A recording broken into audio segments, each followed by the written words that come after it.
All right, fucking live.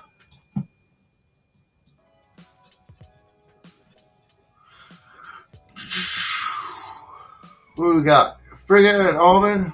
Streamlabs is in the house. We got a Deep State watcher. Deep State Watchdogs watcher. And tonight's going to be I'm going to get through all these videos, or most of them. Going to be a pretty long stream. Maybe 2, maybe 3 hours. I don't know. But we are going to address some things. It's going to be about the end of the Kali Yuga and the time that we're going into after 2025. We'll cover that later this week. Maybe tomorrow, if we're not still covering the Kali Yuga. But we should wrap this up pretty quick. And then some other philosophy, or metaphysical philosophy, or metaphysical scripture that we'll cover tonight too. The voice of Osiris. So really don't want that background music going on there. So let me see here.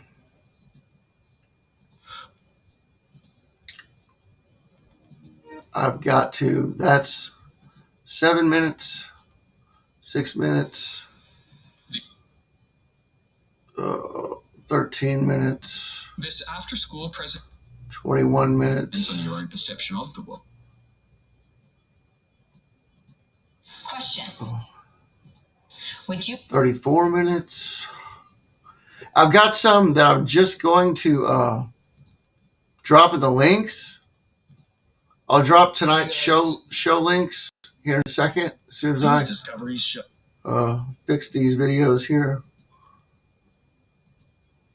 want to build an online course? Damn. Ads. She was not yet.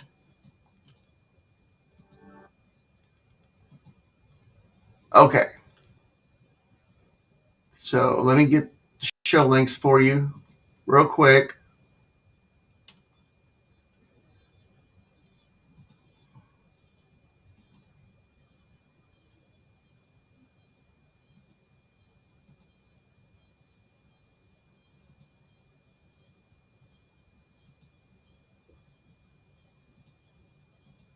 Just get the show links up, get my Discord up. I do have a new room in my 2 new rooms in the Discord. There's a MMC show where my notification comes through. I'll post the links in the MMC show and in the live chat room, where the live chat goes into the live chat room. So then I've got a Mission Control live chat 24/7, and that should be open. Send a stage invite. Okay. Here's the link to that stage invite. It's like you guys can go, and there's one speaker at a time, and you can talk about stuff in that channel there on my Discord. And I don't know exactly how it works just yet, but I managed to make it. It says start the stage, so anybody, I guess, can go there and start it. Or I haven't set permissions or anything.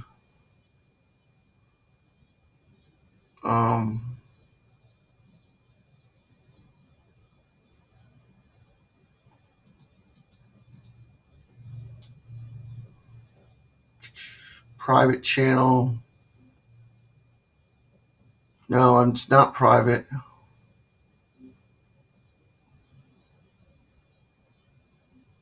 Everyone can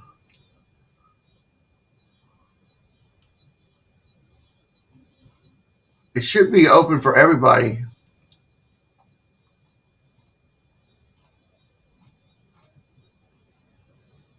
What's the little slash mean in there? Anyway,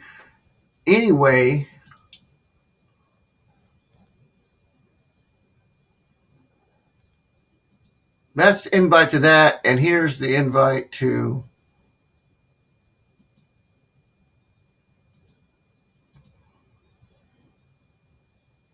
my main Discord if you all don't have it.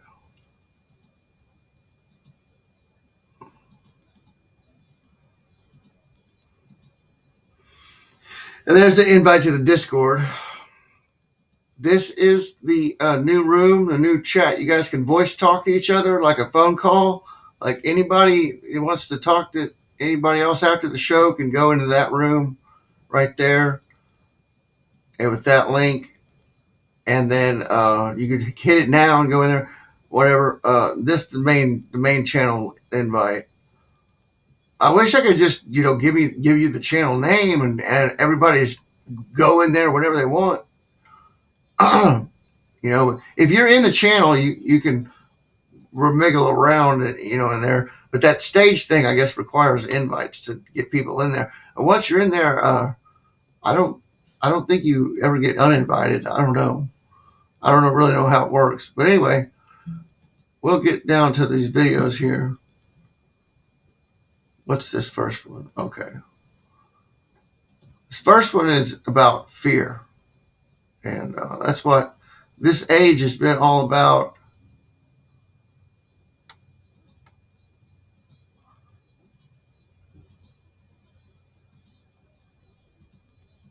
Well, this has been a long process of dumbing down the social order and making people more immature and therefore more likely to be influenced by advertising and all of that, more easily hypnotized and indoctrinated and entrained. And they were turned into consumers rather than citizens. In the old days, we can remember that citizens would die for freedom. And now people are willing to give up their freedom in order not to die, right? And so all they had to do was scare people that they would catch a flu, and everyone gave up all their rights, just like that. Without any proof, even with evidence that very few people were dying from it or any of that. They were willing to give up everything for Big Brother to save their life, with the vaccine. Now you'll be safe, right? Giving up even all common sense about natural immunity and all of the ways that this has been treated throughout history. No, you become stupid once you enter into that level where your whole life is about the desire to acquire things and the greed that takes over the intelligence. And so the minds have been usurped. And then they were then very easy to turn into a state of panic, mass panic, that then could lead to all the things that have cascaded that have been planned for a long time. And so this is a karmic result of the falling away from the real self. And therefore being lost in a world in which you want to hold on to security. And security comes from money, and it comes from having a good job and having status, and these various external things. Well, it doesn't really. Money is a fiction, it turns out, and soon that whole system will crash. All of those external things that people were holding on to for enjoyment, they now have fallen away for most people already. They can't have them. And all freedoms are taken, and then finally even life itself. So this is the way that the world ends, not with a bang but a whimper, as T.S. Eliot said. And it's the course of the fall of the human from at least soul consciousness, if not the real self, into the lowest level of the tamasic ego that is only involved in it's ignorance, it's attachment, it's aggression, and it's greed, and therefore it's easily put into the opposite state of terror and weakness and surrender, submission, really, to the power that, as Mao said, comes from the barrel of a gun, not from the real power of God. And once you are a fearful creature, then you're going to be intimidated easily, and those lower false powers can easily take over, and that's what's happened throughout the whole planet. All of the nations are vassal states now to some power that is invisible, but controlling all the things that happen because of the fear that people have. Even politicians have fear they'll be assassinated if they don't follow orders, right? And that's happening too. So we see that this whole wave of fear is the engine that is driving all the events. So if you can overcome fear, and if a collectivity can overcome fear, the situation can be changed. But if you're still driven by fear, then there's no way out of the trap.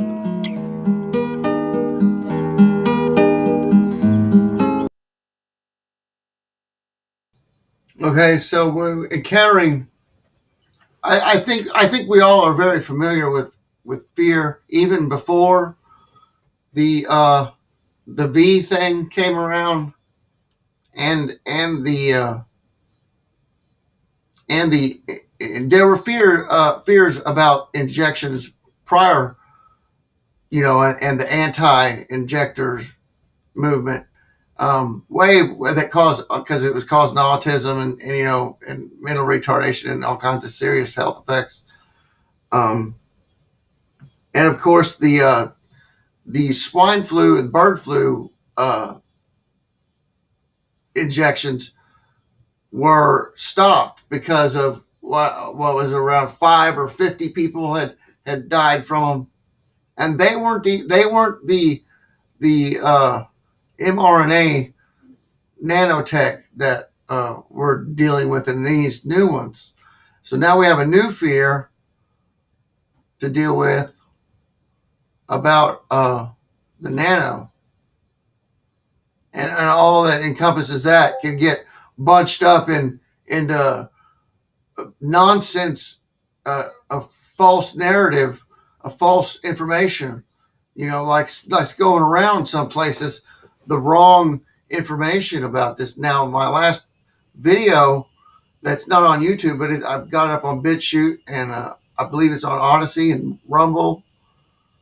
You guys, the pictures of the blood smear, and under the electron microscopes and X-rays and microwave microscopes, showing that there's, in fact, different nano in the injections. So in each injection, in each manufacturer has different types of nano. And I'm going to do the research maybe next week into what companies are supplying what company with what. Okay, so we all know, and get the documentation on that. I'm sure it'll be easy to obtain. They have to remain that on the public access, because it's like anything tied to taxes, you can't delete. If it's part of your product and your income for your company, you can't hide stuff like that, and that's tax evasion. In research, anything that costs any money at all has to be documented for these fuckers to operate, and that's going to be their downfall. That right there will be their downfall, because guys like me that know how to use search engines and stuff can find their shit real quick with just a little bit of imagination. Wayne Rogers, hey, bro. Thanks for coming to the channel. Okay, now we'll continue with this. The yugas, what are their characteristics? And I'm not sure if I should have that video first or this other one, but we'll go with this one first.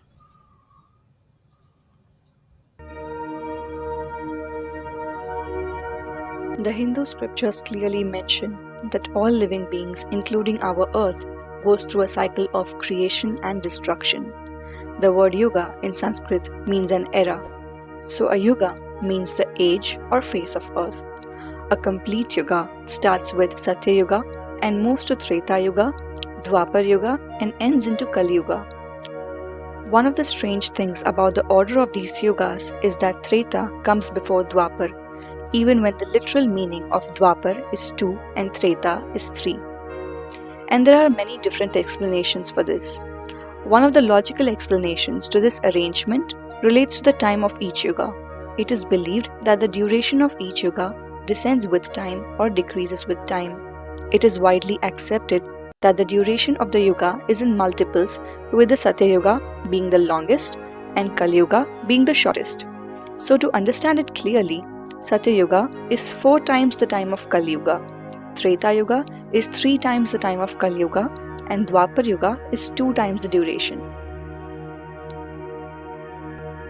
So now we know that Dwapar Yuga is twice the length of Kali Yuga and Treta is thrice the length of Kali Yuga, and therefore we have the names of the Yuga in place. The duration of the Yugas is controversial, as some accept the rationality of a 24,000 to 26,000 year old cycle, whereas others believe that it's a 4,320,000 year long cycle. The shorter cycle, written as 24,000 years by another author, is more commonly accepted as 25,772 years because it coincides with the axial precession and astronomical precession and other planetary body motions that influences our solar system.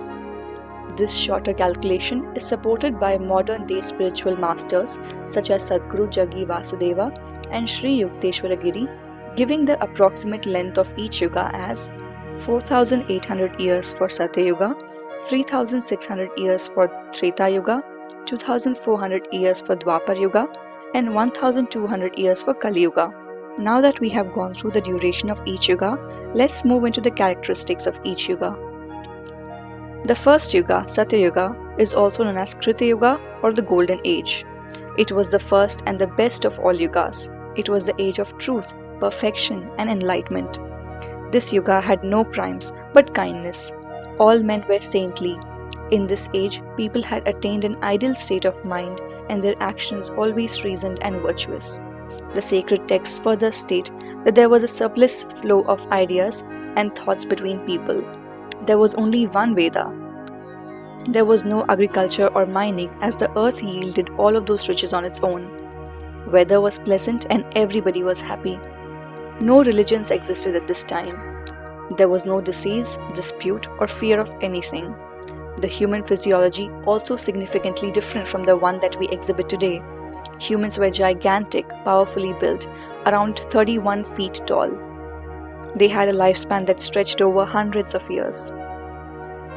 During Treta, the second age in the cycle of Mahayuga, the presence of sattva or goodness in human nature had slowly started to diminish. By now, people had nurtured an acute level of intellect, but they had also lost a good deal of control over their body and its physiology. At the beginning of the age, many emperors rise into dominance and conquer the world. The body stature was now lesser than that in the Satya Yuga. An average human was around 14 cubits tall. People become slightly diminished compared to their predecessors. But there were still some exceptional human beings who had attained godly build and divine persona. To name some, Rama, Ravana, Hanuman were considered godlike for their extraordinary strength and intellect. Also known as the Bronze Age, Dwapar Yuga represents an age where the goodness and evil in human nature are neck and neck, since the human body loses a substantial amount of purity or sattva. People attain a far greater control over their body than their intellect. By the time Dwapar Yuga was at its peak, the man had already lost control over his innermost body, knowledge, and consciousness. He became more attracted to the materialistic perspective of the world, succumbing to his ever increasing desires. Diseases became more rampant. Humans were discontent and fought with each other. Vedas were divided into 4 parts. People still possessed the characteristics of youth in their old age. Average lifespan of humans was around a century. Kali Yuga, the final age, is the age of darkness and ignorance. The current period that we live in falls under the ascending Kali Yuga, also referred as the Iron Age. As the name already suggests, Kali Yuga witnesses hypocrisy and instability like never before. Human nature is significantly corrupted by the temptations of sin, and only a fickle of conscience remains. In a stark contrast to its previous ages, human lives have been convoluted by ignorance, and the connection to one's inner self has been lost. Knowledge is lost, and scriptures are diminished. Humans eat forbidden and dirty food. The environment is polluted. Water and food becomes toxic and scarce. Wealth is heavily diminished. Families become non-existent. By the end of Kali Yuga, the average lifespan of humans will be as low as 20 years. While some assume that Kali Yuga is the end of the life on planet Earth, it is widely believed that the end of Kali Yuga leads to new beginnings. That is, we will have the yugas repeating itself. As the Holy Bhagavad Gita says, Paritranaya sadhunam vinashaya cha dushkritam dharma sansthapanataya sambhavami yuge yuge. In this verse, Lord Krishna says to Arjun, in order to deliver the pious and to annihilate the miscreants, as well as to re-establish the principles of religion, I will advent myself, millennium after millennium. That is why it is called the Yuga Chakra, meaning the cycle of Yuga, because it never really ends. It goes on and on with the rise and destruction of evil to establish righteousness or dharma.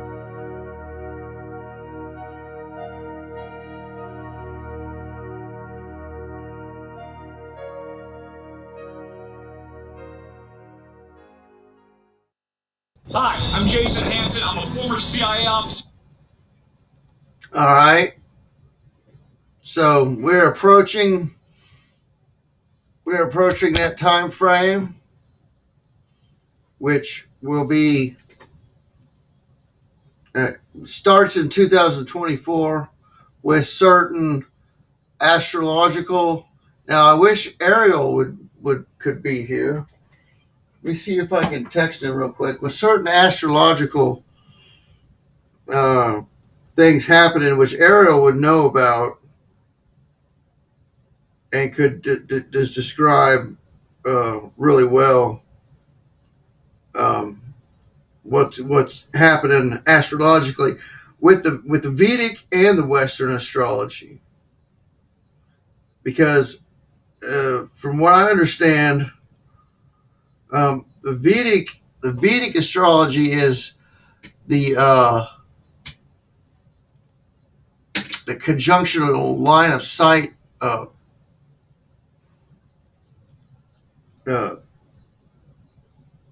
actual line of sight energies, enacting from like if Jupiter conjunct Saturn, those energies coming on us, and the Western astrology is more to deal with the constellations.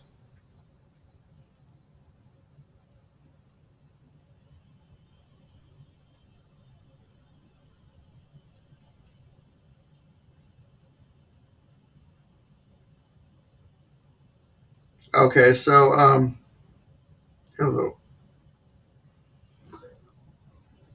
This next video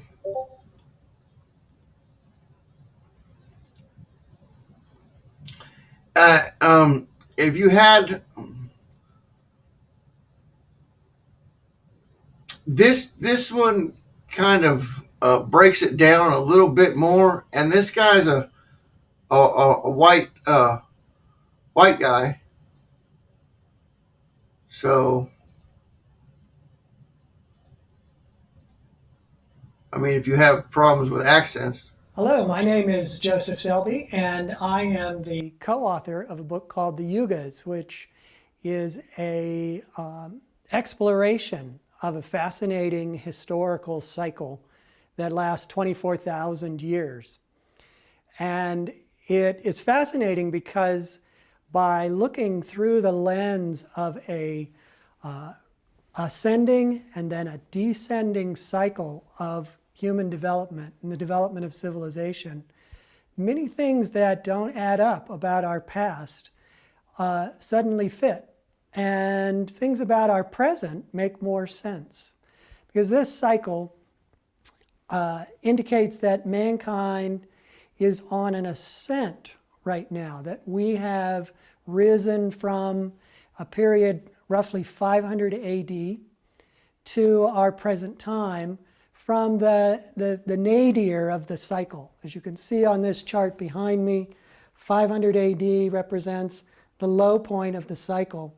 12,000 years before that, 11,500 BC, mankind was at the height of development.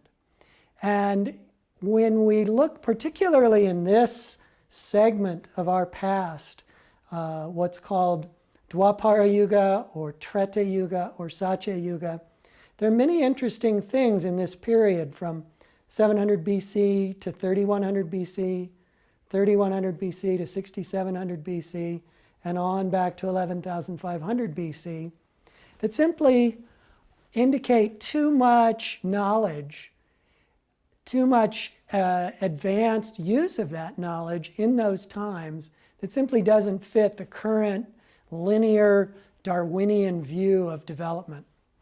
For example, in Treta Yuga, this period from 6700 to 3100 BC, in all likelihood, this was when the scriptures of India, the ancient Vedas, were written. And embedded in those scriptures are all kinds of scientific truths that have been proven and reproven in our day and age now that indicate that there was an understanding of things like the structure of the atom, the size of the atom, the size, location, and motion of the planets, mathematical formulae such as pi and phi, other aspects of things that, in terms of the current thinking, were not discovered until the Renaissance or the early part of the scientific revolution. It also explains the cycle, why we would suddenly, in terms of the development of civilization, have gone from 1700 AD to our present in such a spectacular fashion of development. Dwapara's keynote is energy. And according to the cycle of the yugas, when mankind enters Dwapara Yuga, along with that cycle comes an inherent knowledge of energy, both outwardly manifested in atomic energy, in all the myriad inventions that have come forth in the 19th and 20th century, but also inner energy, a sense of our own place in with our inner abilities for focusing and using life force, for using psychic abilities. A lot of these capabilities have come more strongly to the fore in the last 100 years especially, but in the last 300 years since we entered Dwapara. And the speed with which this came was astonishing. In 1900, at the very beginning of what we would call Dwapara proper, amazing number of discoveries were made. Einstein's theory, which put forth that matter is nothing more than condensed energy, was put forward. Freud's whole conception of there being a subconscious, a sort of potential reservoir of energy within the human psyche came forward at that time. And there's been just a veritable explosion of knowledge since 1900 to today, all of which is explained extremely well by this sudden change of energy, change of understanding that comes with the Yuga cycle. It's also a fascinating glimpse, the overall cycle, into the potentials of man.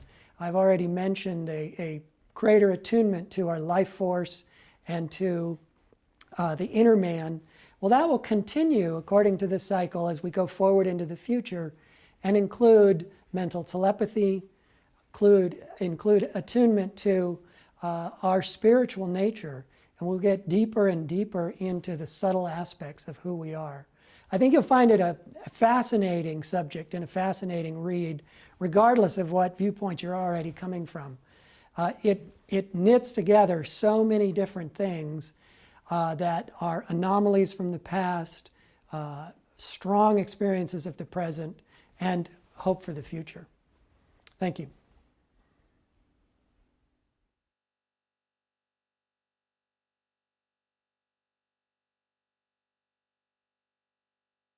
To not having the AI know what I'm going to. Was a little Generation Z there, the main guy's back. I never met him, but anyway, they're a little behind us here in class here as far as knowing things and having questions about things, you know. So we're just going over. I know you guys know about a lot of this stuff about the Vedas and the Kali Yuga and everything, and that it's ending here. This is going to be a longer stream, but there's the last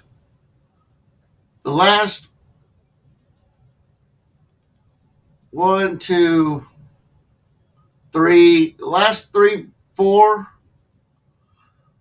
4 videos and the links in tonight's show links aren't going to get played. We've got 3 more videos to go. 16-minute, a 13-minute, and a 21-minute. So if you guys got to take a bathroom break, these are the longest videos longest ones I'm gonna cover, and this will push us close to 3 hours, or over 2 hours at least. So you got to go wee or something, or get some popcorn, or get a drink, or roll a joint, or chop a line, or take another dose of acid, whatever you got to do. I'll give you a few minutes to do that while I look at this link here. That's X22.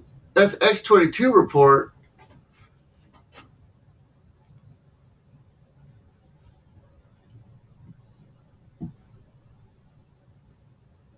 The Looking Glass one, yeah.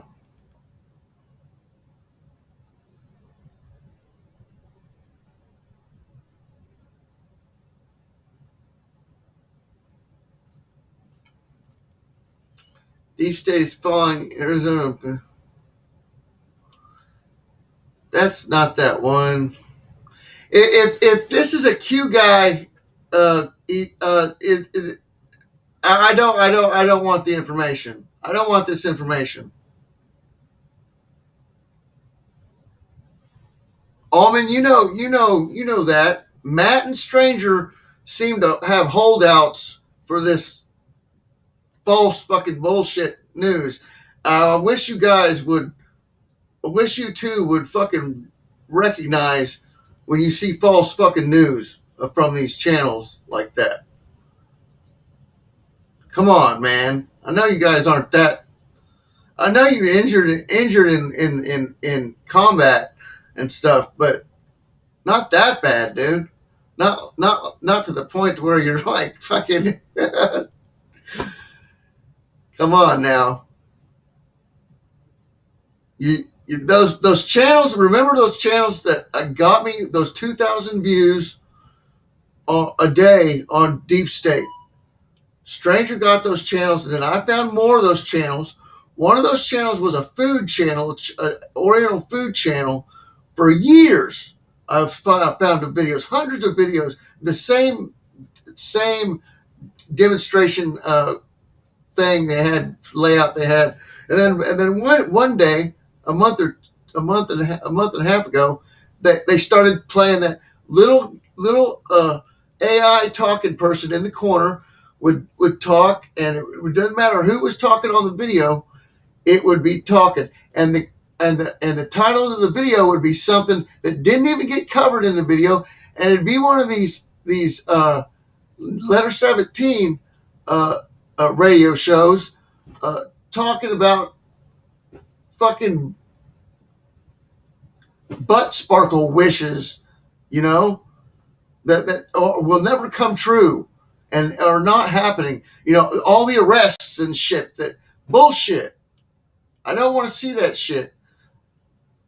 Drama propaganda. Yeah. I wish it were true too, but it's fucking not. Patriot News 24 hours. Yeah, fuck it. Or whatever. There's like 6 channels that have a little AI talking person in the corner. And then there's some channels that I just found that I linked last week in an episode, in a show about the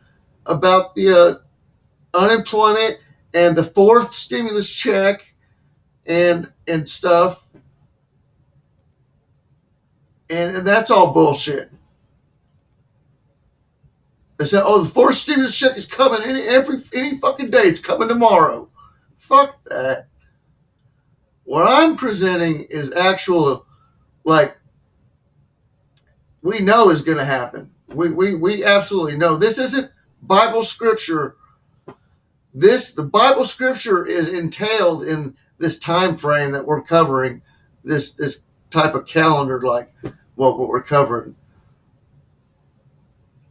The Vedic and the Eastern mysticism is the oldest known stuff that we have found, and we still have acting records, and civilizations still follow the teaching. So okay, I hope everybody's done with their shit, because we're going to get into it now.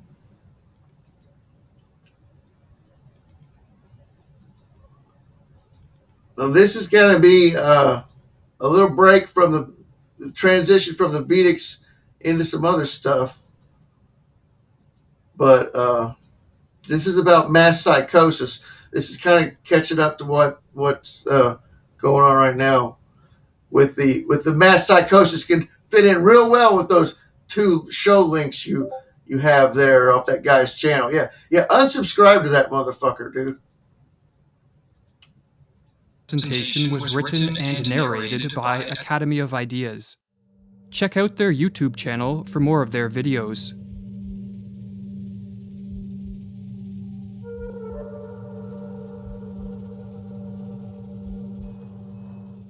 The masses have never thirsted after truth.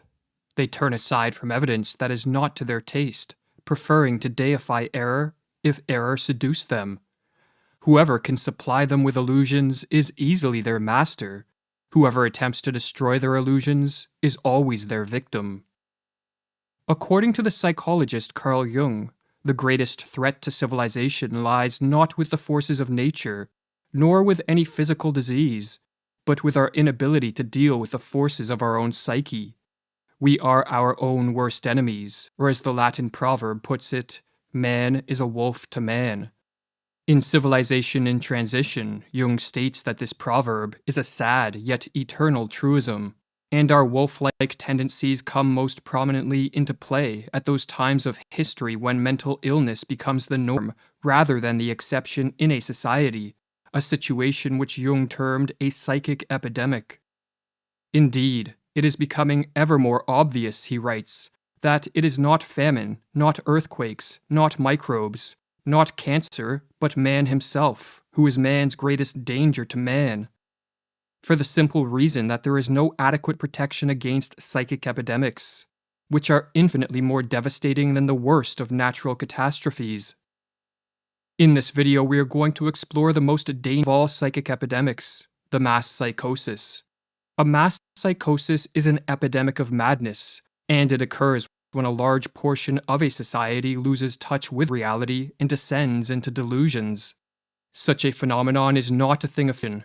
Two examples of mass psychoses are the American and European witch hunts of the 16th and 17th centuries, and the rise of totalitarianism in the 20th century.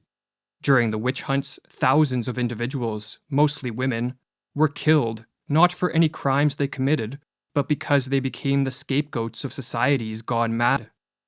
In some Swiss villages, writes Francis Hill, there were scarcely any women left alive after the frenzy had finally burned itself out.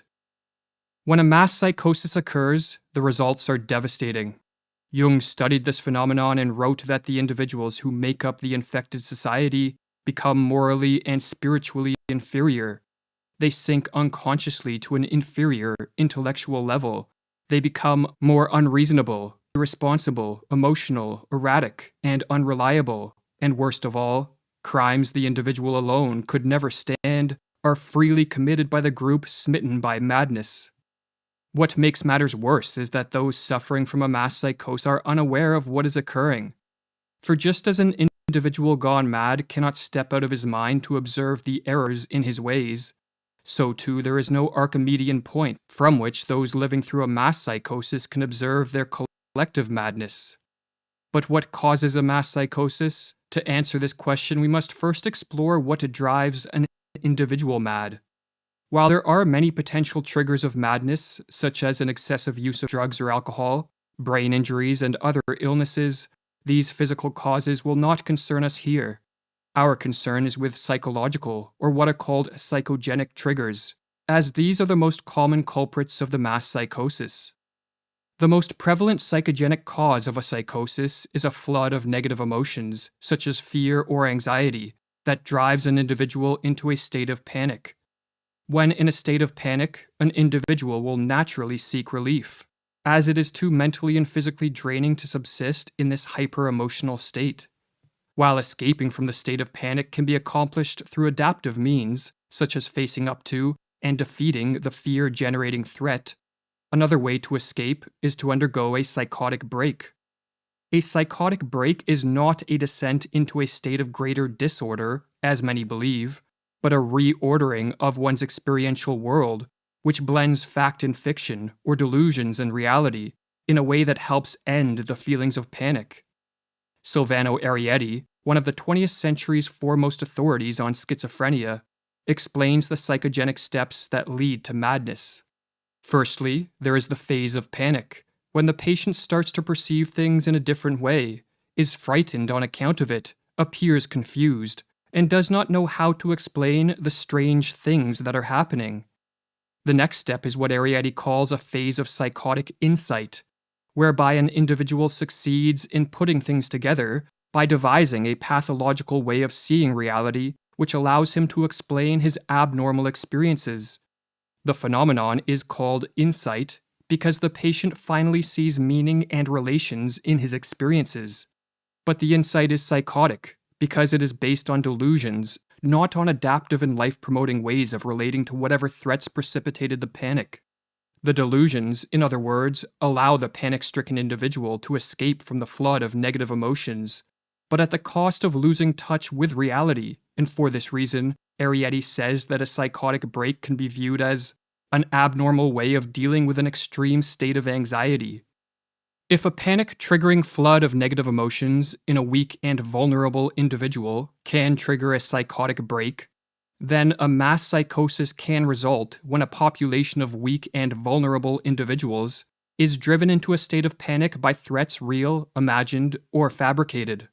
But as delusions can take many forms, and as madness can manifest in countless ways, The specific manner in which a mass psychosis unfolds will differ based on the historical and cultural context of the infected society. But in the modern era, it is the mass psychosis of totalitarianism that appears to be the greatest threat. Totalitarianism, writes Arthur Verslewis, is the modern phenomenon of total centralized state power, coupled with the obliteration of individual human rights. In the totalized state, there are those in power, and there are the objectified masses, the victims. In a totalitarian society, the population is divided into two groups, the rulers and the ruled, and both groups undergo a pathological transformation. The rulers are elevated to an almost godlike status, which is diametrically opposed to our nature as imperfect beings who are easily corrupted by power. The masses, on the other hand, are transformed into the dependent subjects of these pathological rulers and take on a psychologically regressed and childlike status. Hannah Arendt, one of the 20th century's preeminent scholars of this form of rule, called totalitarianism an attempted transformation of human nature itself. But this attempted transformation only turns sound minds into sick minds, for as the Dutch medical doctor who studied the mental effects of living under totalitarianism wrote, "There is in fact much that is comparable between the strange reactions of the citizens of totalitarianism and their culture as a whole, on the one hand, and the reactions of the sick schizophrenic on the other. The social transformation that unfolds under totalitarianism is built upon and sustained by delusions. For only deluded men and women regress to the childlike status of obedient and submissive subjects, and hand over complete control of their lives to politicians and bureaucrats. Only a deluded ruling class will believe that they possess the knowledge, wisdom, and acumen to completely control society in a top-down manner. And only when under the spell of delusions would anyone believe that a society composed of power-hungry rulers on the one hand, and a psychologically regressed population on the other, will lead to anything other than mass suffering and social ruin. But what triggers the psychosis of totalitarianism? As was explored in the previous video of this series, the mass psychosis of totalitarianism begins in a society's ruling class. The individuals that make up this class, be it politicians, bureaucrats, or crony capitalists, are very prone to delusions that augment their power, and no delusion is more attractive to the power-hungry than the delusion that they can and should control and dominate a society.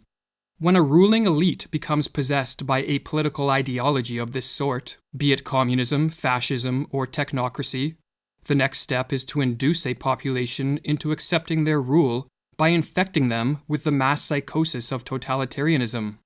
This psychosis has been induced many times throughout history, and as Mirlu explains, it is simply a question of reorganizing and manipulating collective feelings in the proper way. The general method by which the members of a ruling elite can accomplish this end is called menticide, with the etymology of this word being a killing of the mind, and as Mirlu further explains, menticide is an old crime against the human mind and spirit, but systematized anew. It is an organized system of psychological intervention and judicial perversion through which a ruling class can imprint their own opportunistic thoughts upon the minds of those they plan to use and destroy. Priming a population for the crime of menticide begins with the sowing of fear.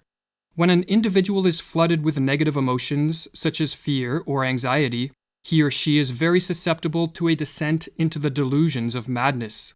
Threats, real, imagined, or fabricated, can be used to sow fear, but a particularly effective technique is to use waves of terror.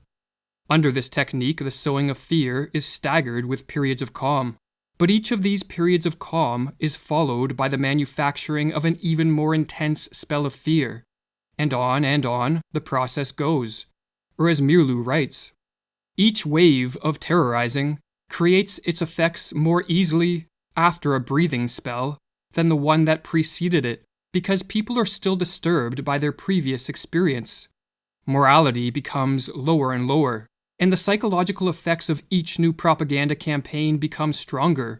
It reaches a public already softened up.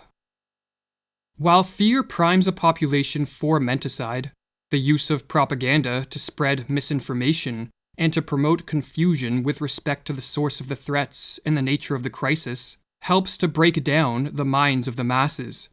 Government officials and their lackeys in the media can use contradictory reports, nonsensical information, and even blatant lies. As the more they confuse, the less capable will a population be to cope with the crisis and diminish their fear in a rational and adaptive manner. Confusion, in other words, heightens the susceptibility of a descent into the delusions of totalitarianism.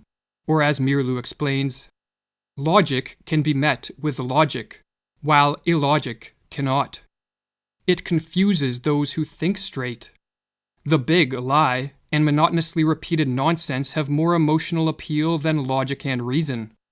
While the people are still searching for a reasonable counter-argument to the first lie, the totalitarians can assault them with another. Never before in history have such effective means existed to manipulate a society into the psychosis of totalitarianism. Smartphones and social media, television and the internet, all in conjunction with algorithms that quickly censor the flow of unwanted information, allow those in power to easily assault the minds of the masses. What is more, the addictive nature of these technologies means that many people voluntarily subject themselves to the ruling elite's propaganda with a remarkable frequency. Modern technology, explains Mirlu, teaches man to take for granted the world he is looking at. He takes no time to retreat and reflect. Technology lures him on, dropping him into its wheels and movements. No rest, no meditation, no reflection, no conversation. The senses are continually overloaded with stimuli. Man doesn't learn to question his world anymore. The screen offers him answers, ready-made. But there is a further step the would-be totalitarian rulers can take to increase the chance of a totalitarian psychosis, and this is to isolate the victims and to disrupt normal social interactions. When alone and lacking normal interactions with friends, family, and co-workers, an individual becomes far more susceptible to delusions for several reasons. Firstly, they lose contact with the corrective force of the positive example, for not everyone is tricked by the machinations of the ruling elite, and the individuals who see through the propaganda can help free others from the menticidal assault. If, however, isolation is enforced, the power of these positive examples greatly diminishes. But another reason that isolation increases the efficacy of menticide is because, like many other species, human beings are more easily conditioned into new patterns of thought and behavior when isolated. Or as Mirlu explains with regards to the physiologist Ivan Pavlov's work on behavioral conditioning, Pavlov made another significant discovery. The conditioned reflex could be developed most easily in a quiet laboratory with a minimum of disturbing stimuli. Every trainer of animals knows this from his own experience. Isolation and the patient repetition of stimuli are required to tame wild animals. The totalitarians have followed this rule. They know that they can condition their political victims most quickly if they are kept in isolation. Alone, confused, and battered by waves of terror, a population under an attack of menticide descends into a hopeless and vulnerable state. The never-ending stream of propaganda turns minds once capable of rational thought into playhouses of irrational forces. And with chaos swirling around them and within them, the masses crave a return to a more ordered world. The would-be totalitarians can now take the decisive step. They can offer a way out and a return to order in a world that seems to be moving rapidly in the opposite direction. But all this comes at a price. The masses must give up their freedom and cede control of all aspects of life to the ruling elite. They must relinquish their capacity to be self-reliant individuals who are responsible for their own lives, and become submissive and obedient subjects. The masses, in other words, must descend into the delusions of the totalitarian psychosis. The totalitarian systems of the 20th century represent a kind of collective psychosis. Whether gradually or suddenly, Reason and common human decency are no longer possible in such a system. There is only a pervasive atmosphere of terror and a projection of the enemy, imagined to be in our midst.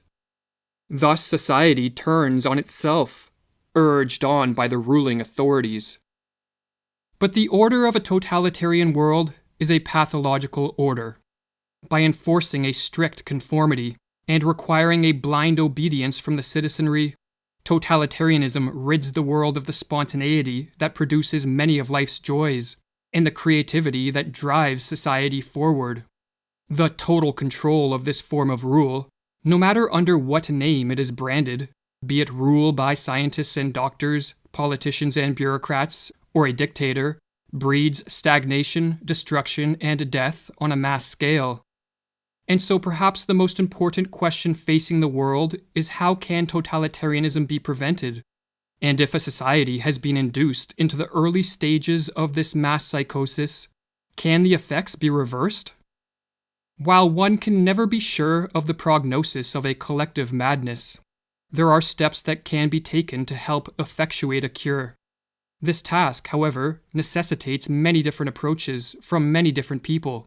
For just as the menticidal attack is multi-pronged, so too must be the counterattack. According to Carl Jung, for those of us who wish to help return sanity to an insane world, the first step is to bring order to our own minds and to live in a way that provides inspiration for others to follow. It is not for nothing that our age cries out for the Redeemer personality, for the one who can emancipate himself from the grip of the collective psychosis and save at least his own soul, who lights a beacon of hope for others, proclaiming that here is at least one man who has succeeded in extricating himself from the fatal identity with the group psyche. But assuming one is living in a manner free of the grip of the psychosis, there are further steps that can be taken. Information that counters the propaganda should be spread as far and as wide as possible, for the truth is more powerful than the fiction and falsities peddled by the would-be totalitarian rulers, and so their success is in part contingent on their ability to censor the free flow of information. Another tactic is to use humor and ridicule to delegitimize the ruling elite, or as Mirlu explains, we must learn to treat the demagogue and aspirant dictators in our midst with the weapon of ridicule. The demagogue himself is almost incapable of humor of any sort, and if we treat him with humor, he will begin to collapse. A tactic recommended by Václav Havel, a political dissident under Soviet communist rule, who later became president of Czechoslovakia, is the construction of what are called parallel structures. A parallel structure is any form of organization, business, institution, technology, or creative pursuit that exists physically within a totalitarian society, yet morally outside of it. In communist Czechoslovakia, Havel noted that these parallel structures were more effective at combating totalitarianism than political action. Furthermore, when enough parallel structures are created, a second culture, or parallel society, spontaneously forms and functions as an enclave of freedom and sanity within a totalitarian world. Or as Havel explains in his book, The Power of the Powerless. What else are parallel structures than an area where a different life can be lived? A life that is in harmony with its own aims, and which in turn structures itself in harmony with those aims. What else are those initial attempts at social self-organization than the efforts of a certain part of society to rid itself of the self-sustaining aspects of totalitarianism, and thus, to extricate itself radically from its involvement in the totalitarian system? But above all else, what is required to prevent a full descent into the madness of totalitarianism is action by as many people as possible. For just as the ruling elite do not sit around passively, but instead take deliberate steps to increase their power, so too an active and concerted effort must be made to move the world back in the direction of freedom. This can be an immense challenge in a world falling prey to the delusions of totalitarianism, but as Thomas Paine noted, tyranny, like hell, is not easily conquered. Yet we have this consolation with us, that the harder the conflict, the more glorious the triumph.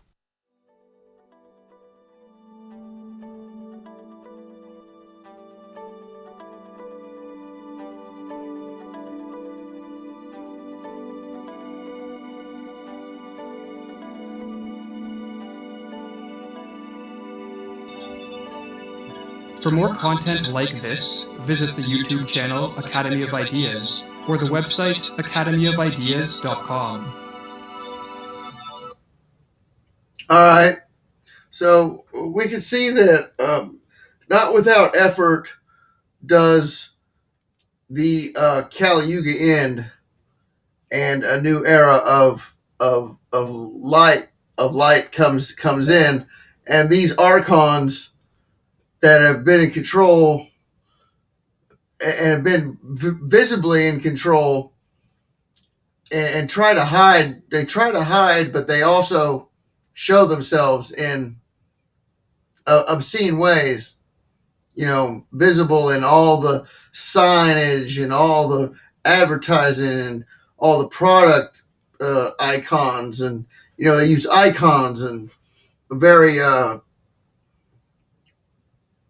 very monetization like, and it came around the advent of Abrahamism, the Christian, the Muslim religion, the Jewish, the Zionists. Now, Jews prior to the Zionism were peaceful around Christ's time, or Yeshua, the last mushroom cult leader. They became very, very violent. One, because they were having to fight back the Romans and deal with the Romans, and two, it was at the time of the alcohol had been going around for quite some time, and everybody was a fucking alcoholic. Everybody was drinking.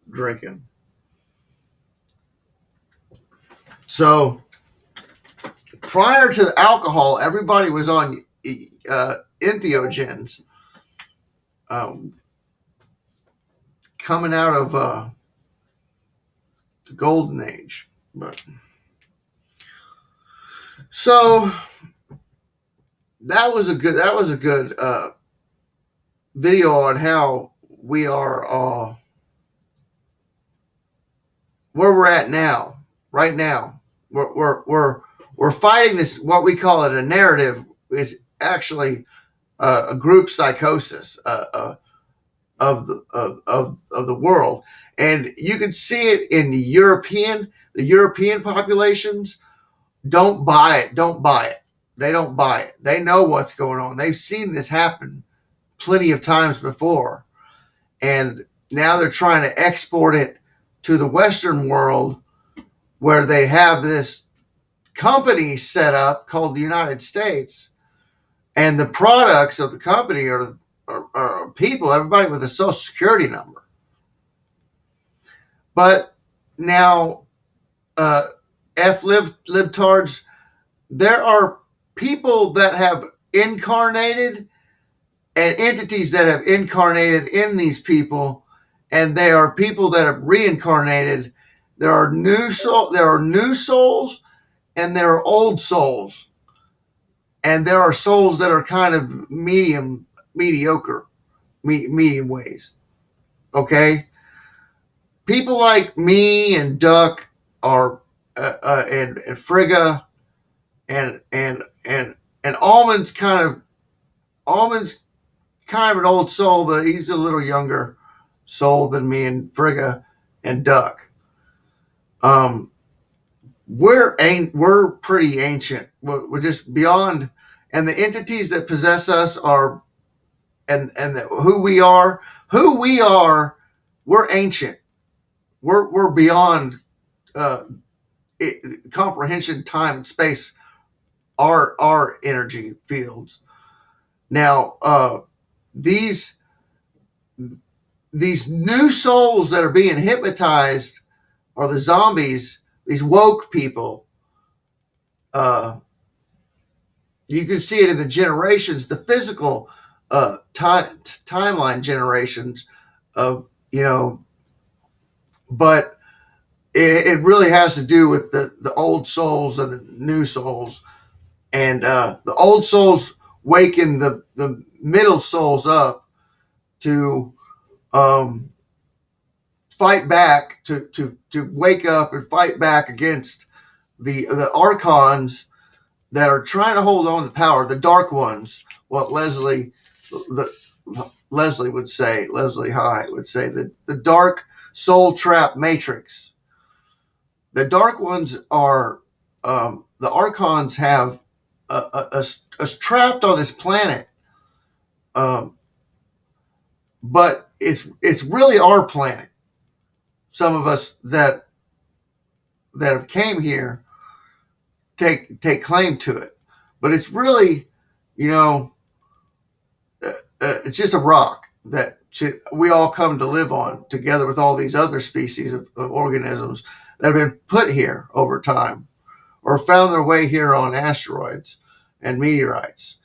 And then there's the native species of the planet that evolved from the amino acids and bacteria and microorganisms that evolved on the planet here from the beginning of time, from the beginning of the planet to now. And then there's the ones that were altered. Humans were altered and got put in this situation to be farmed. They farm our products. They farm our mining. We mine gold. They farm our gold. They farm our minerals, our products. They farm our physical bodies after we die, minerals in our physical bodies. And I'll get to that tomorrow. It's a DARPA project called Human Foundries. Human Foundries. It's a DARPA project. And they're getting molecules that cannot be regularly produced. They can only be produced biologically and then mass harvested or harvested in a way like you got to stick some, like alchemy, like you get things out of alchemy, like monatomic gold. Like monatomic gold is made by a certain frequency and a certain electrode and diode in salt water, in ocean water.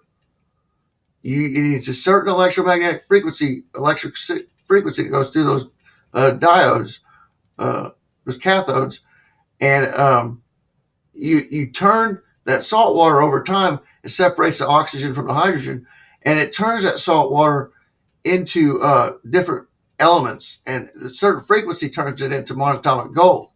You take that mush after it goes for so many days, like a week, and there's sediment in there, and you have to have certain cathodes that don't degrade because you'll degrade the elements out of the cathodes.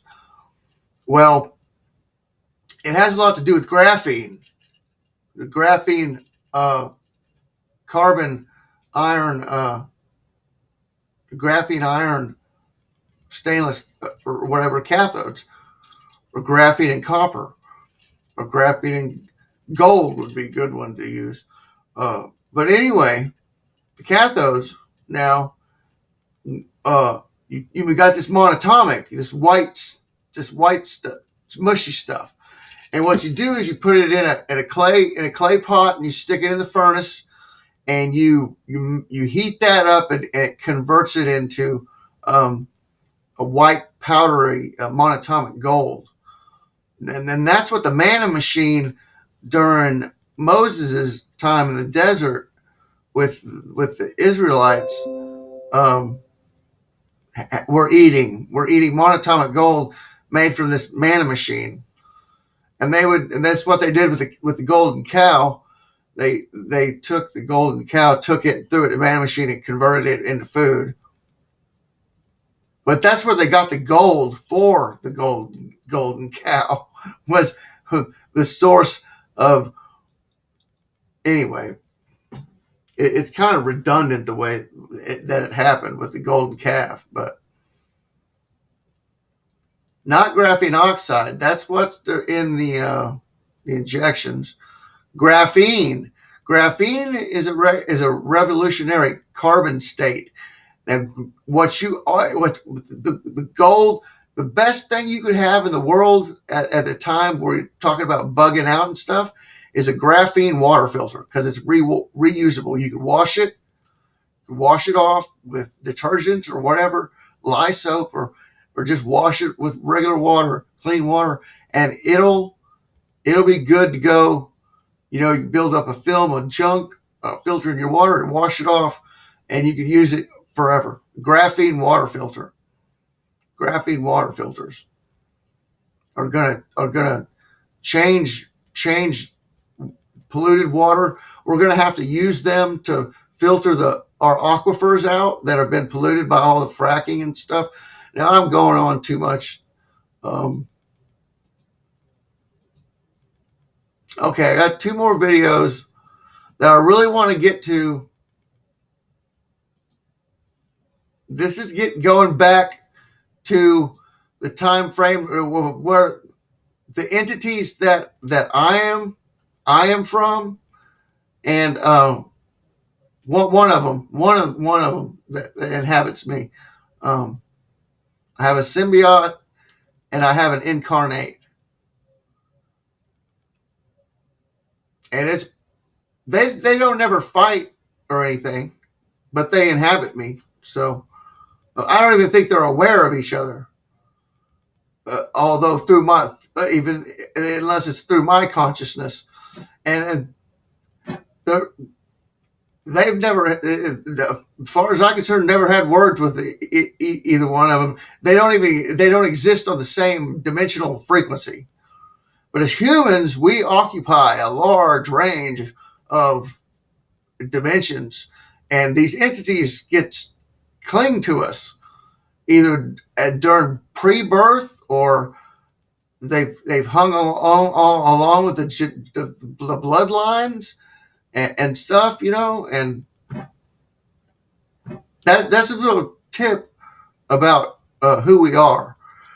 And people in my channel, most of my close friends and stuff are people that have been attracted to me, that are similar to me, or they're learning or waking up, or they act like they're learning, but they really know all this stuff. They want to comment about it, Now let me read Digital senseless comments. Digital, I'm not even fucking looking at your shit, okay? I know you've been spouting. I'm sorry about your. I mean, that's good.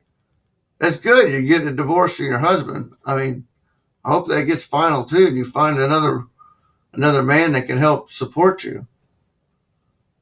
Trees are a rebirth of dead people. No, trees use our dead corpses as they disintegrate as food. Dead things as food. Yeah, they're minerals and stuff. They're not. I wouldn't want to be a tree. Would you want to be a tree? No, they're totally different frequency than our spirits. Could you sit there for your whole life like this?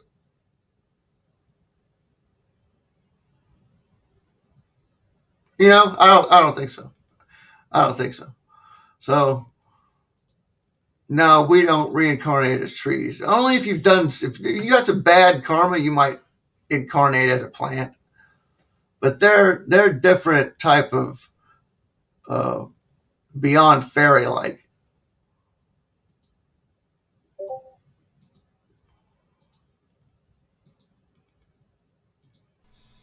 The Book of Truths, Part 3. Part 3, which deals with the removing of certain ancient mysteries and their direct bearing upon the world called Earth for the salvation of the men of Earth. Chapter 1.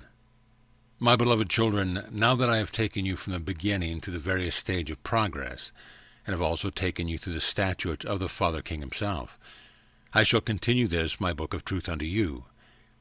It would be impossible for me to take every event which is recorded in the book called the Bible, and also in its equivalents in the various other religions of the world called Earth, such as the Quran, the Book of the Dead, the Book of Nirvana, and many other books that can be mentioned, and which to you are probably unknown. I would, however, give you a short account of the various incarnations of Arbal, whom I have spoken of in Part 1 as Arbal, Jesus, and as Arbal, Cain. You will still retain a memory of what became his particular fate through the misuse of free will. Only remember this, my children. Arbal, the male half of Arbel, did not use his free will against his father's command for the purpose of doing evil. Nay, he rather used it thinking to do good. Thus do I say unto you, my children, always analyze your cases before you extend your help. For I say unto you that misplaced and blindly given help is but as a curse to those that give and to those that receive. Thus it was with Arbal. I shall mention 3 of his incarnations in the mortal sex body, and they were as follows: Job, Elijah, and John the Baptist. In each of these incarnations, the path was not made of the smoothest, and in each case he had to fight against terrible odds. As Job, he was tested almost beyond mortal sex endurance. As Elijah, he was hunted from place to place by the idolatrous rulers of the Israelites at that time. His incarnation as Elijah was most important to him because he again regained the Duman, Adamic property of ethereal disintegration of the mortal body, which meant that the mortal sex body became absorbed by the spirit and finally dematerialized. Many of you, my children, will say, Yea, but this is indeed mystery. I say unto you, nay, see to educate yourself. In a very elementary way, your scientists and wise men can materialize and dematerialize certain substances by carrying out chemical processes.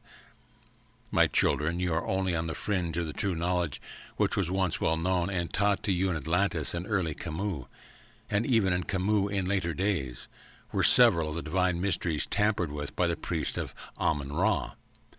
But alas, they were practiced more as black magic than as the initiate adepts practiced them. The third and last known incarnation of Arbal was John the Baptist, and he it was, my beloved children, who baptized his female half in the Jordan, when she was incarnated in the male mortal sex body of Jesus the Christ. For I have not already told you that, when the day for Arbal's work on earth should come, his female half would have to take his place, because of the male half's disobedience in Atlantis, in hearkening unto satirical. The meeting in the Jordan was in reality the reunion of the male-female halves in the 2 male mortal sex bodies, yet knew they not. I shall now leave Arbal and Arbel for a brief space, and shall mention shortly the incarnation of Ta-el-Duwad, my beloved father, and that of his twin and spouse eternal, who is Evam. They are mentioned in your book called the Bible, O my children, but you recognize them not, nor do your priest or clergy. For I say unto you that the world called earth has now been in the hands of various religious priesthoods and clergy for as long as, and much longer than mortal historians can tell you. But I say unto you that they have failed in their tasks of enlightening the people, Duman, Adamics, and Yahavics alike, over whom they have been placed in charge. For think you that the various priesthoods could have maintained themselves thus long without divine aid? Nay, I say unto you that they could not have done so in face of their various periods of rule by fear, torture, and many other atrocities which they have practiced. My children, El-Duwad and Evam were incarnate as Joseph the carpenter, and Miriam, Mary the temple maiden. The reason was this, O my children. As Arbal and Arbel Jesus were the first son-daughter of El-Duwad Evam in the divine spheres, so it was necessary that Arbel, who was the female half of Arbal, should be born of virgin parents, being herself direct from the divine spheres, to which she had been sent at the downfall of Arbal. And she had remained there until the time of her incarnation as Jesus the Christ. Now, my children, will you see the virgin birth? For Joseph and Mary, being virgin man and woman, the child of their virgin mortal sex union was born of virgin parents. This, O my children, is all the mystery that surrounds the so-called miraculous birth of Jesus Christ. Having performed their sacred task, Joseph and Mary were taken back again into divine paradise, that they might continue to carry out their task of father, mother, king of the material spheres of gross matter. Some of you, my children, will find it very hard indeed to break away from the dogmas of your various religious teachings. But I say unto you again that the all-wise Godhead did not wish to bring mystery into his scheme of works. Therefore was it necessary that our Bel, Jesus, should be born of Joseph and Mary, who were simply mortal incarnations of the Father, Mother, King, El Duad, Evam. And our Bel was born into the mortal sex body, and conceived in the same manner that all spirits are born into the mortal flesh. Your Bibles do not recognize El Duad in the form of the Holy Ghost. That is merely another misinterpretation brought about by the machinations of Satnaku and his followers. This one idea being to weave mystery around the divine plan of Godhood, which very mystery would cause Adamics and Yahavics alike to seek all manner of path and channels, thinking that each individual one was progressing toward the looked-for truth. But I say unto you that in reality they were erecting barriers which were to become insurmountable. Chapter 2.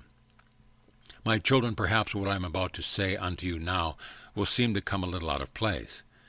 But I would here say unto my Father's word unto the nations, that I do not wish this chapter altered to suit the views of those who shall publish this my book. It has been placed in this position for very definite reason. One being that the mentalities of those who read this, my book of truth, will by this time be greatly stimulated, if they be sufficiently evolved to receive and fructify that stimulant. What I am about to say concerns the Godhood. Many of you will say that it is all very well to be asked to accept the existence of the Divine Trinity. You will also ask how it is possible to have three perfect beings in one. I say unto you that your mentalities are not capable of grappling with dimensions beyond those that you have and recognize on the world called Earth. Even my simple explanation will be lost to some of you, my ever-beloved children. It is necessary that you accept the existence of the Father God, the cosmic force or energy able to function in three separate forms of vital force. How he became invested with his power, and how he became conscious life, it would be impossible to explain to you.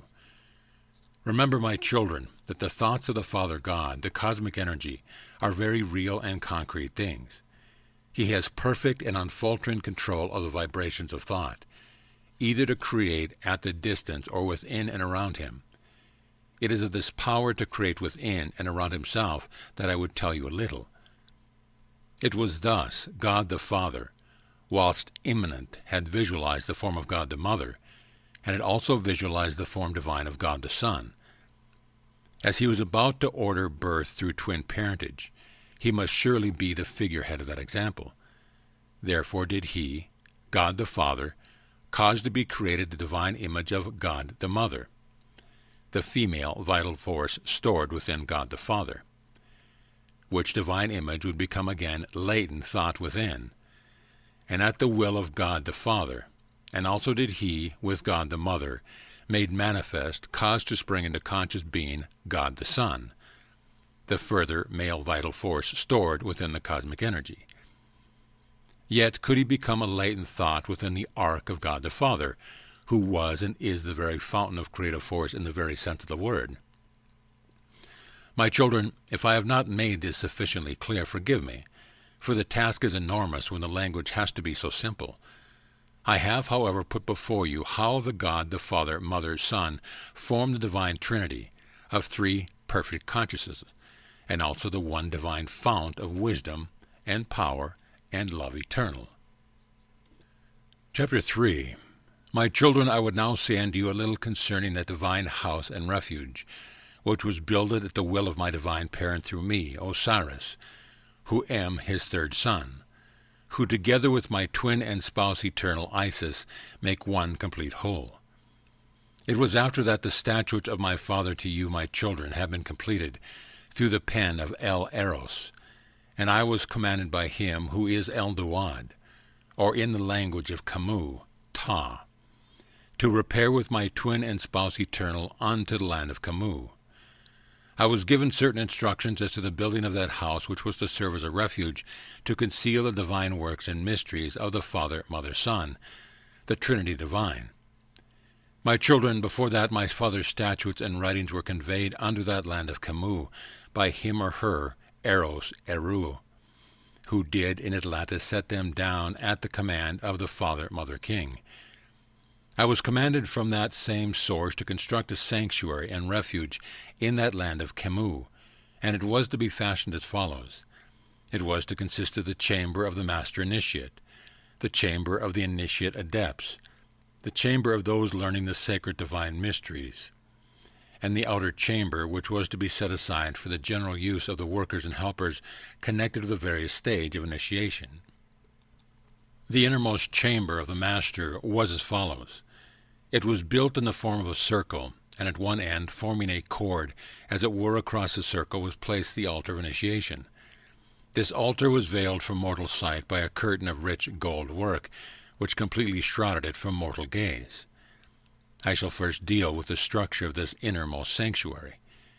It was, as I have said, circular, having a roof supported by many pillars, which arced over to the center to form a roof thereof, which was covered with a circular sheet of the purest crystal. Through this crystal shone the fire of initiation, and this ever-burning source of light served as an illumination for this chamber. The walls were of the richest azure blue, and on the walls between each pillar was sculpted the various signs and symbols which were set down in the statutes of the Father King, and which have been reproduced for you, my children, by the hand of El Eros, save that those symbols on the walls were set in their various colors, and the reproductions set down by the hand of Eros are not. On each pillar was written the complete history of each symbolical sculpture, starting at the top of the left-hand pillar, and written from left to right on the septangular faces of the pillars. This will be rediscovered at as appointed time, as shall later be seen. There are 43 designs and 86 pillars, there being 2 pillars together on each side of each sculptured panel, and between these 2 pillars was left room enough for the passing of a man's body, this being done that the inscriptions on the pillars should be able to be deciphered by those to whom it was given. The tops of the 86 pillars were covered with pattern of the most beautiful design, the predominant colors being gold, green, and red, which have been the predominating colors of the land of Camus, and that because they were originally used at my father's command, when those who were to be saved from the flood of Atlantis were ordered to proceed thither according to his commands unto them. The floor of this innermost sanctuary of the Master Initiate was covered in the center by the sign of Horus, who is my beloved son, and this sign you will remember, my children, from its presence in connection with my father's statutes under the Duman Adamic race. It consisted of the sun's disk, having the 4 rays shooting therefrom, and from between these 4 rays went forth 4 lesser rays, like unto feathers. The topmost ray, which did point towards the great altar of initiation, was surmounted by the sign of my beloved twin and spouse eternal, who is Isis. The altar itself was of the finest gold, and was carved around by with all the various signs and symbols of the initiation, and in the center thereof. And immediately above the steps leading up to it was placed the royal divine shield of Osiris Isis, which you have already seen, my beloved children, over the chair of initiation, which is mentioned in my father's statutes unto you. And this my royal divine shield was woven upon a cloth of gold, which doth hang in front of the altar structure, which is at the topmost step leading thereunto. And the steps of which I speak, O my children, were of the purest mother of pearl, and I would here mention that the mother of pearl used in constructing these steps far surpasses anything that you at your present day can imagine. At the top of the altar was placed the sign of my twin and spouse eternal, differing from the ordinary sign of her who is my female half, in that it symbolizes her, who is Isis, as the very heart of me, who am Osiris. I shall not go into an explanation of the symbol, as you will already remember it in my impression, number 65, set down in my father's statutes unto you, save only that the astral regions of evil had no part in that divine symbol, as used on the altar of the master initiates and rulers of the divine dynasties of that land of Camus, of whom I, Osiris, was the first and last. And that I returned again unto you, that I may again continue my divine task of pointing out to you, my children, the ways of truth which lead to life eternal, when the Adamics shall return again unto their true homes in the semi-divine spheres, and the Yahavics may follow them as God's children by adoption, which must surely dawn at the appointed time. Having described unto you briefly the structure and main details of the Master Initiate Sanctuary, I shall here tell you that the only other spirit dwelling in the mortal sex body who was allowed to approach under the sanctuaries was the Initiate Adept of the Initiate Adepts, and the first spirit to fill the high office was my beloved son Horus, who was the one to whom the choosing of the priesthood fell, whose priests being the helpers and workers who inhabited the outermost chamber, which I have already mentioned.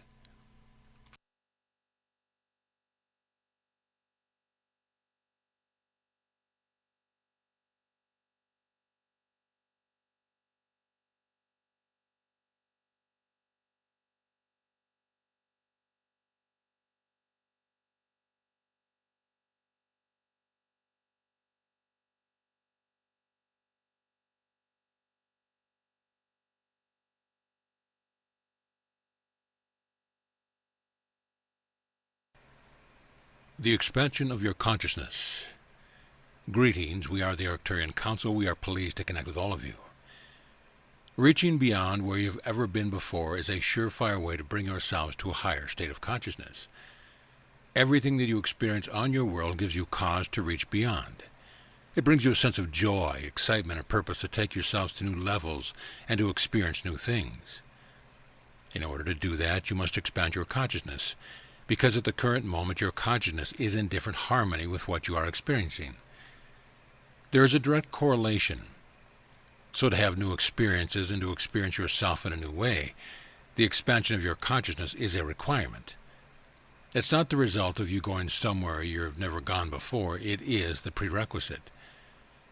So how do you consciously expand your consciousness? First of all, recognize that this is something that naturally occurs, just as a child naturally grows into adult without having to think about it. So does the consciousness naturally expand without having to try to do it. However, finding the world that you are living in to be mundane or boring is bound to give you cause for increased desire.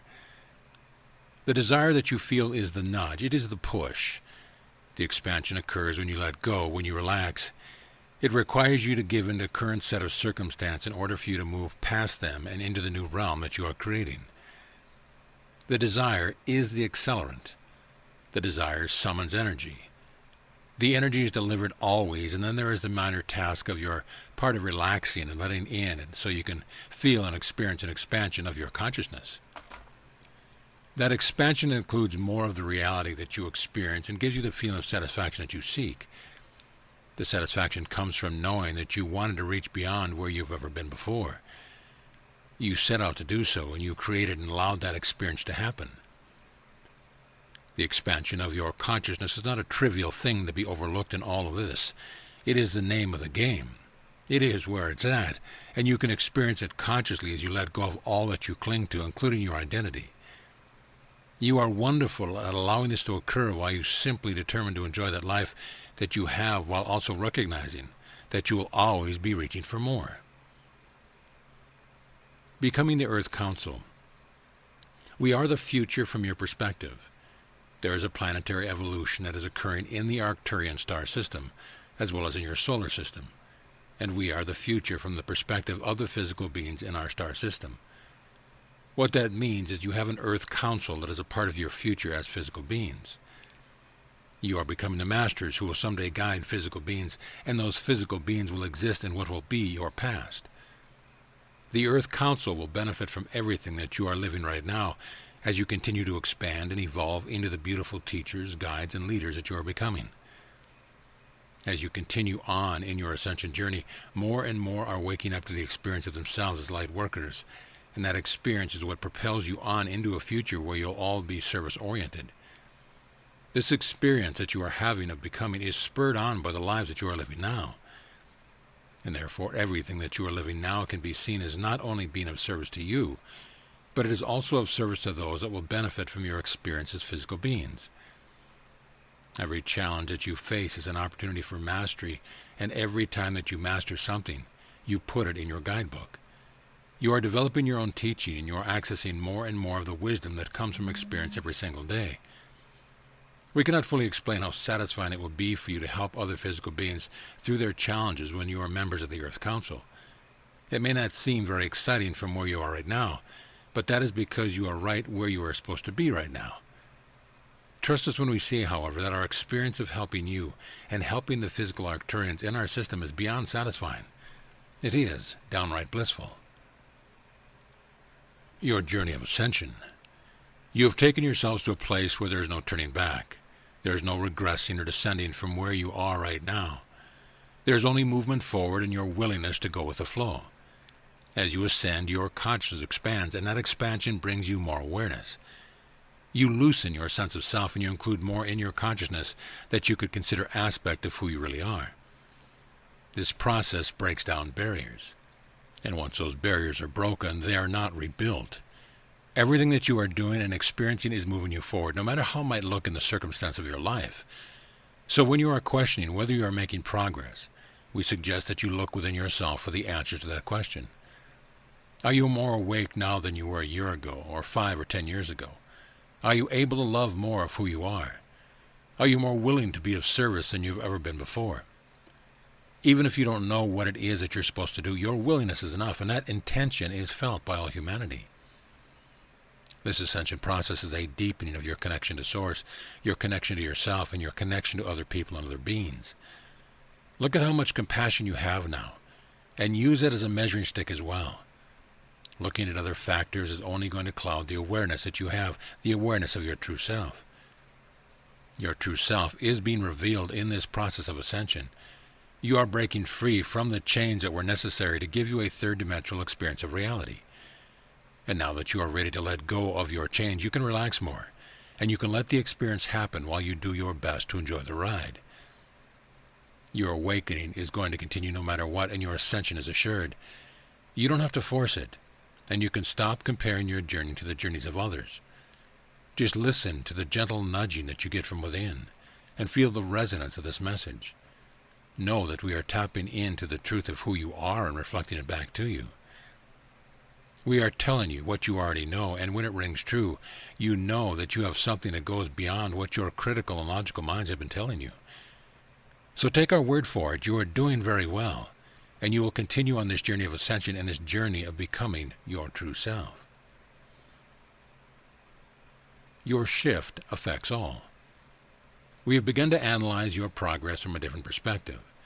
We have been noticing that your ascension journey has taken you further than you anticipated before you incarnated and agreed to be part of this particular journey.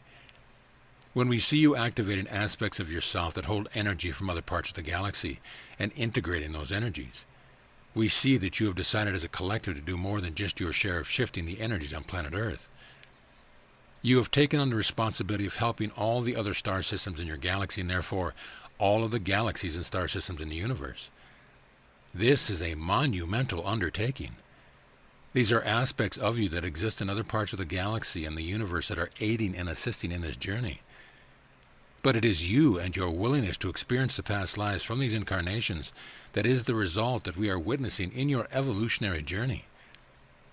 We are seeing your energetic bodies lighting up as though they were an individual star map, and we are seeing the connections that you are making. Those connections within you are helping the other beings throughout the galaxy and beyond in ways it could not have imagined.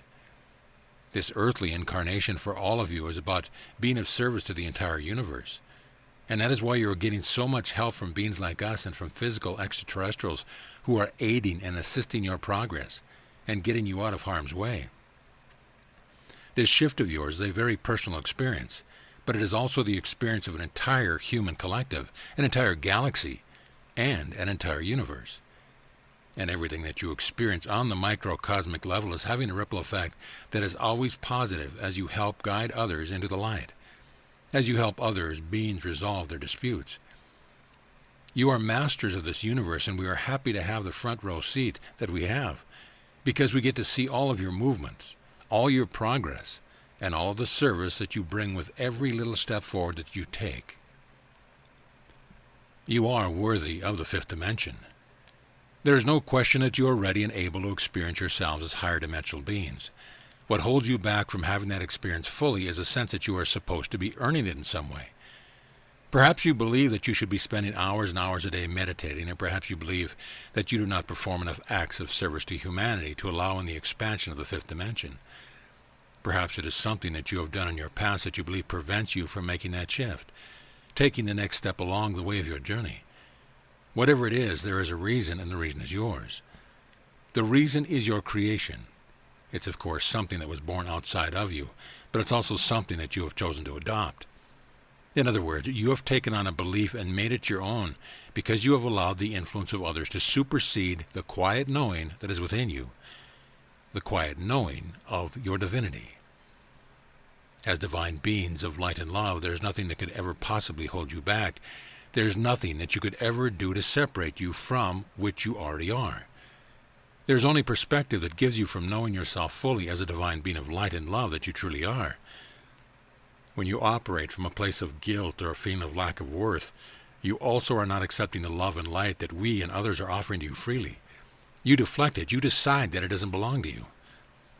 Again, you are unwilling to receive something that is rightfully yours because of something that you have been taught since your birth in this lifetime. A lot of these belief systems date back centuries and even thousands of years, but you are here now to break the cycle. You are here now to step into the full knowing of who you are, and you are here to accept the truth that you already are fifth-dimensional beings. You are just wearing a veil that filters out that which is the fifth-dimensional nature, and you keep yourself shrouded in the third-dimensional energies. So how do you let it go? And how do you let in that which is rightfully yours?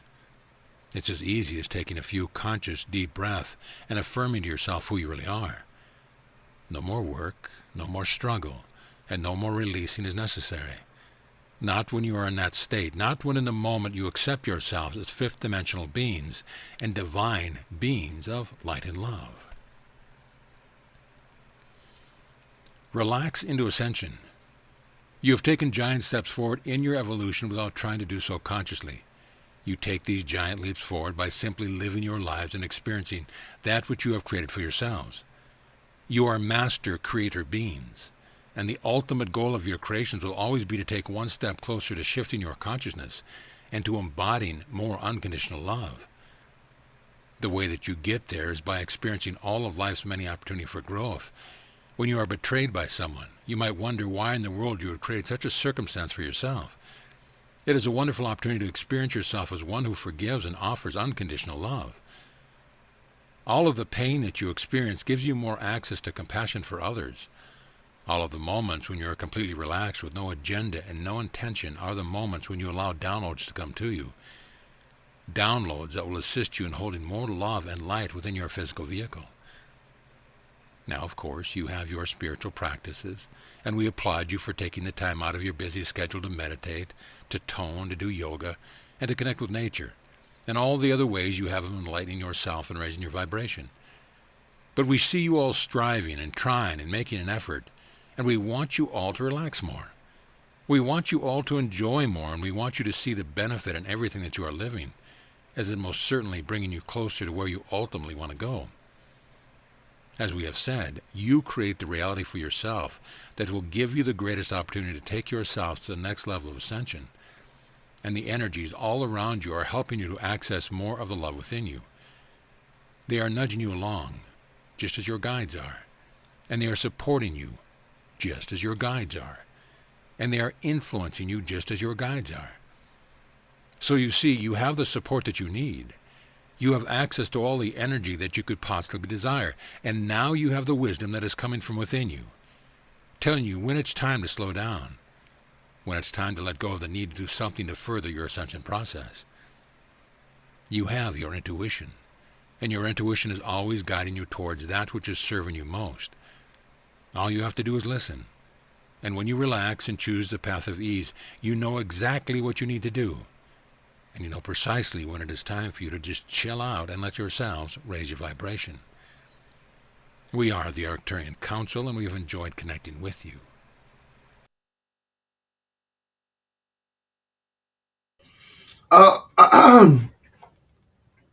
Okay, F libtards. If you can find me, find my channel on Odyssey, and well, you really need to find my Odyssey channel and my BitChute channel. Let me get it for you, because I've gone over all this, a lot of this stuff, but I really need to make some new videos that won't be able to stay up on YouTube. But if you really want to know about this stuff, you're going to have to get on the BitChute platform and the Odyssey platform.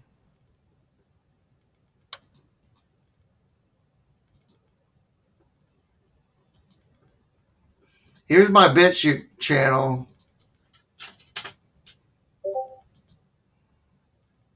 You need to go watch those videos for pretty far back too. In my Odyssey.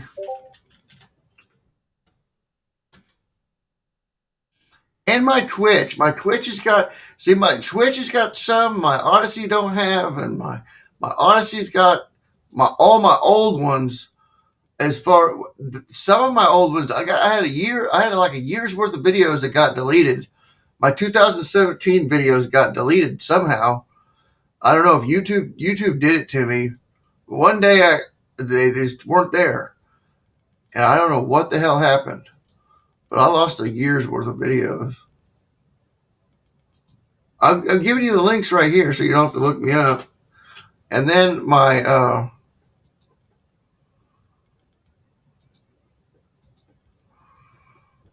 Twitch.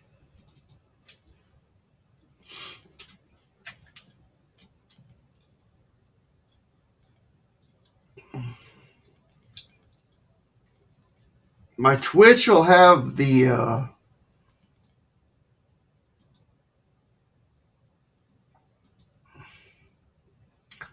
chat in it, the YouTube, the restream chat. The BitChute and the Odyssey don't. Well, the Odyssey does on some of them, chat, but not any of the recent ones. The BitChute and the Odyssey.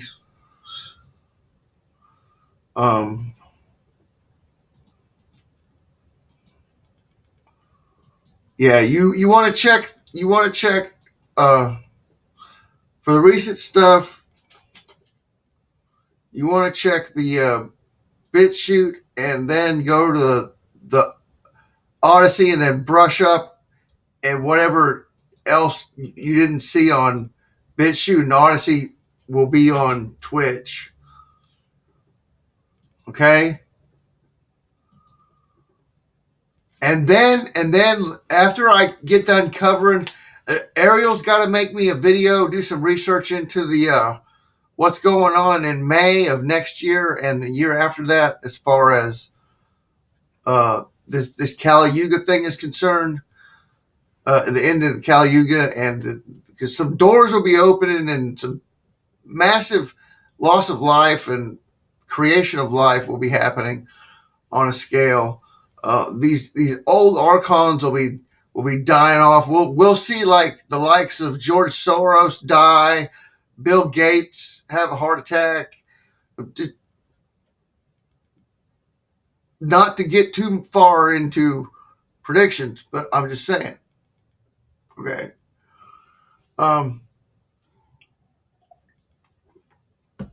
Queen Elizabeth, say bye to the Queen and all that jazz. But anyway, she's too goddamn old.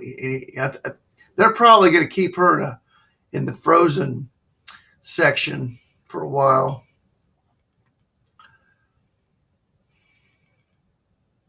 But yeah, that last link on the it's called the human excuse me, the human living foundries, DARPA's living foundries. Go read that. And then I've got some information about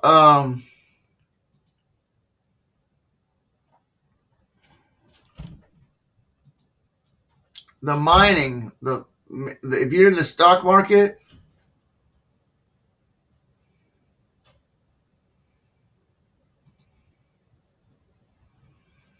indium, it's called indium. Just I'm wrapping up the show, but just as a last thing here, look up indium. That's the new gold. That's going to be the new gold. Not lithium. Now there's lithium and indium and stuff. But indium is necessary. There's a big mine down in South America.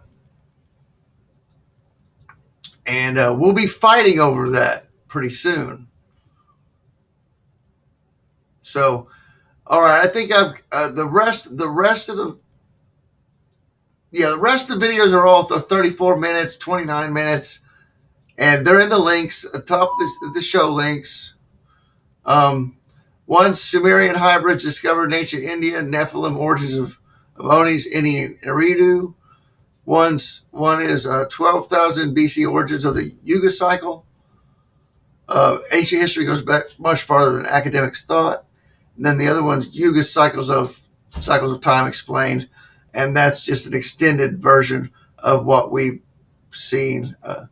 Then the other one's Yuga, the Yuga's great time cycles of the universe documentary, which just goes into further. But those are the show links tonight.